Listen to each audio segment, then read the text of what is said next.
زانی عورت کی توبہ کا طریقہ۔ اگر ایک شادی شدہ عورت سے کئی بار زنا سرزد ہو اور مختلف مردوں کے ساتھ اب وہ توبہ کرنا چاہتی ہے اور اسے بہت شدید ندامت ہے، تو اب وہ کیا کرے؟ کیا اس سے نکاح ختم ہوگا اور اس کی توبہ کے لیے کیا شرط ہوگی؟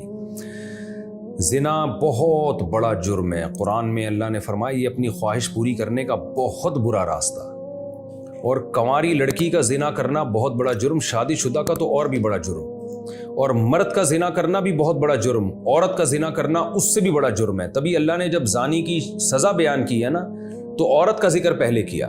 قرآن ہر چیز میں مرد کو پہلے ذکر کرتا ہے، عورت کا بعد میں۔ چور کا ہاتھ کاٹنے کی باری آئی تو اللہ نے فرمایا چور مرد کا بھی ہاتھ کاٹو اور چور عورت کا بھی ہاتھ کاٹو۔ یہاں مرد کا ذکر پہلے، عورت کا بعد میں۔ لیکن زنا کی جہاں بات آئی، اللہ نے فرمایا زانیۃ والزانی فجلدوا کل واحد منہما مئۃ جلدہ۔ زنا کرنے والی عورت کو بھی 100 کوڑے مارو اور مرد کو بھی۔ تو یہاں عورت کا ذکر پہلے اس لیے کیا کہ عورت میں زنا کی رغبت کم ہوتی ہے اور اس میں حیا بھی ہوتی ہے، اس کے باوجود اس کا زنا کرنا یہ بہت بڑا جرم ہے۔ مرد کا بھی زنا کرنا بہت بڑا جرم ہے، سزا اللہ نے دونوں کی ایک رکھی ہے، لیکن حقیقت میں یہ فرق ہے ان میں، یعنی عملی طور پر دونوں کی جرم میں فرق ہے۔ اب سزا اللہ نے ایک کیوں رکھی ہے؟ اللہ کی حکمتیں اللہ بہتر جانتا ہے۔ تو شادی شدہ عورت اگر زنا کرے تو یہ اتنا بدبودار جرم ہے کہ قرآن کہتا ہے کہ اگر یہ ثابت ہو جائے گواہوں سے اور اقرار سے ایک مخصوص طریقے سے، تو ان کو زمین میں گاڑ کے پتھروں سے ہلاک کر دو۔ تو اس لیے بھائی اگر کسی عورت سے بھی یہ جرم ہوا ہے یا مرد سے، تو یہ بہت بڑا جرم ہے، ہلکا نہیں ہے۔ اب اسلامی حکومت نہیں ہے، لہذا اللہ نے پردہ ڈالا ہوا ہے اگر جرم کے اوپر، تو اب سزا تو جاری نہیں ہوگی رجم والی، اور وہ اپنے اوپر خود سے جا کے جاری کروانا بھی کوئی شریعت میں اچھا کام نہیں ہے۔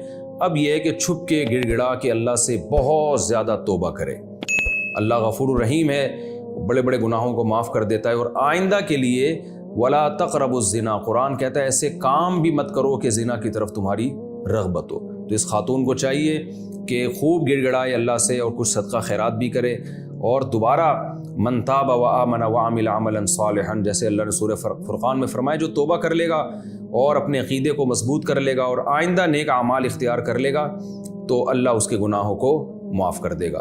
تو ان کو چاہیے خوب اللہ سے توبہ کریں اور آئندہ کے لیے اپنی زندگی تبدیل کر دیں۔